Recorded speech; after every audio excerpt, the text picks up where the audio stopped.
Hello dear student. आज हम बात करेंगे फेजेस ऑफ ग्रोथ कि ग्रोथ के कितने फेजेस हैं।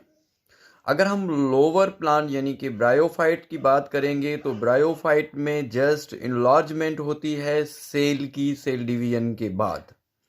और हायर प्लांट यानी कि एंजियोस्पर्म की अगर बात करेंगे तो इनमें इंक्रीजमेंट होती है अपेक्स किसके रूट के और शूट के। और ये जो ग्रोथ होती है ये 3 फेजेस में होती है। वो 3 फेजेस कौन से हैं? पहला फेज फॉर्मेटिव है, दूसरा इलांगेशन है, तीसरा मैच्योरेशन या डिफरेंशिएशन फेज है। इनके बारे में हम डिस्कस करेंगे। सबसे पहले हम पहला फेज जो होता है फॉर्मेटिव फेज उसके बारे में डिस्कस करेंगे।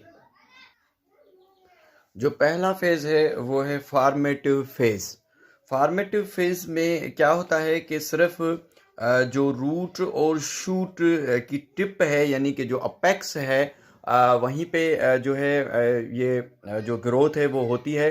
तो ये वाली जो तस्वीर है ये वाली जो पिक है ये शूट की पिक है। और ये वाली इस तरफ जो पिक है ये रूट की पिक है।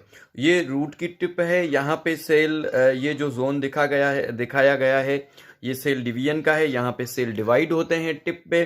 और ये वाला जो जोन है यहाँ पे जो स्टेम का ये जोन है, स्टेम यानी कि जो जो तना है इसका इसका जोन है। यहाँ पे सेल की डिवीजन हो रही है, ये zone of the cell division है। यहाँ पे सेल डिवाइड होते हैं और सेल जो है पैक होते हैं सेल। और यहाँ पे एक और जो है वर्ड लिखा हुआ है लीफ प्रीमोर्डियम। लीफ प्रीमोर्डियम हम कहेंगे ये वो सेल का ग्रुप है जो आगे चल के एक नया पत्ता बनाएगा, इसको लीफ प्रीमोर्डियम कहते हैं। अच्छा, लीफ प्रीमोर्डियम के बाद आगे हम अगर बात करेंगे कि जो फॉर्मेटिव फेज है, फॉर्म मीन्स बनना, किसका बनना? इस फेज में सेल डिवीजन होती है और नए सेल जो है बनते हैं और सेल के नंबर जो है वो इंक्रीज होते हैं।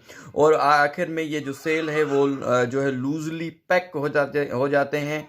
और इनके सेल जो नए बने हुए सेल होते हैं इनमें जो सेल वाल है वो थिन होती है, सेलुलोज की बनी हुई होती है। इनके अंदर जो साइटोप्लाज्म है वो डेंस होता है और बड़े बड़े इसमें लार्ज न्यूक्लियाई मौजूद होते हैं। सेकंड जो फेज है, second phase immediately formative phase के बाद आ जाता है, उसका नाम है elongation phase. Elongation phase formative phase के बाद होता है।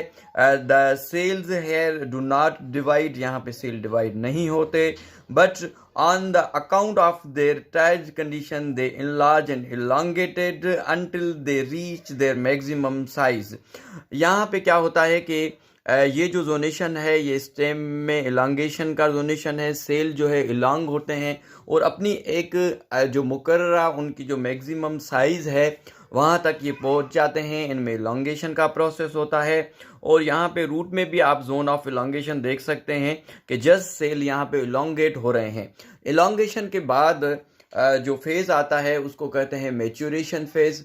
मैच्योरेशन फेज या इसको डिफरेंशिएशन फेज भी कहते हैं। इस फेज में क्या होता है कि इलांगेशन के बाद सेल वाल जो है थिक हो जाती है, सेकेंडरी सेल वाल बन जाती है, इसकी वजह से सेल वाल थिक हो जाती है, सेल इनलार्ज होता है और सेल मॉडिफाइड होके परमानेंट बन जाता है। Thus in the region of maturation the cell become adapted to perform a different function.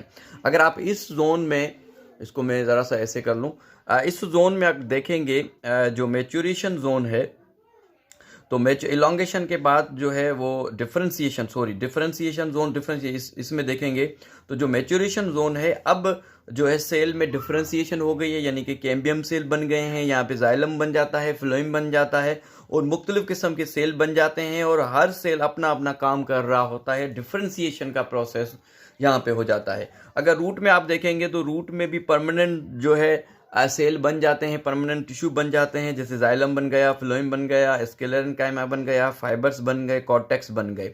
यानी मैच्योरेशन ये वो फेज है जहाँ पे सेल मैच्योर हो जाते हैं, वो अपना अपना काम कर रहे होते हैं।